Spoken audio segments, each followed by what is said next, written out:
अस्सलामुअलैकुम नाज़रीन, मां है किंज़ा फ़ातिमा। हमारे सिरा है न्यू मेरान न्यूज़ रुक गई था खबरन डा टंडो आदम रिपोर्ट मंठार अली चांडियो टंडो आदम लग प्राइमरी स्कूल जी छत जा छापाई किरी पिया 7 शागिर्द ज़ख्मी मकामी सेहत मरकज़ मुंतकिल। टंडो आदम लग यूसी पीरो फ़कीर शोरो जे गोठ रहीम मलुखानी जे प्राइमरी स्कूल जी छत जा छापाई करण सबब 7 शागिर्द शुएब मलुखानी, कौसर मलुखानी, सायरा मलुखानी, भंबू मलुखानी, साइण मलुखानी, बानू मलुखानी, बालम भील ज़ख्मी थी पिया, जिनके उस्तादन मकामी सेहत मरकज़ अस्पताल पहुंचायो जिते संदस मरहम पट्टी कई वई। स्कूल जे हेड मास्टर आशिक कलोई ॿारनि जे वालिदैन हैदर मलुखानी, माशूक मलुखानी, कादिर बख्श मलुखानी, हादी मलुखानी, रायमल भील जो चवण आहे त 4 साल अॻु स्कूल जे मरम्मत जा पैसा बि मंज़ूर थिया जंहिंजो टेंडर बि करायो वियो, पर स्कूल जी बिल्डिंग ज़बून थी वञण जे बावजूद मंज़ूर थियल रक़म मां मरम्मत नाहे कराई वई, जंहिं सबब कंहिं महिल कंहिं वॾो हादसो थी सघे थो।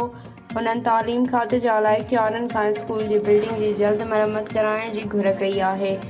वधीक ख़बरुनि ऐं अपडेट्स लाइ ॾिसंदा रहियो न्यू मेरान न्यूज़।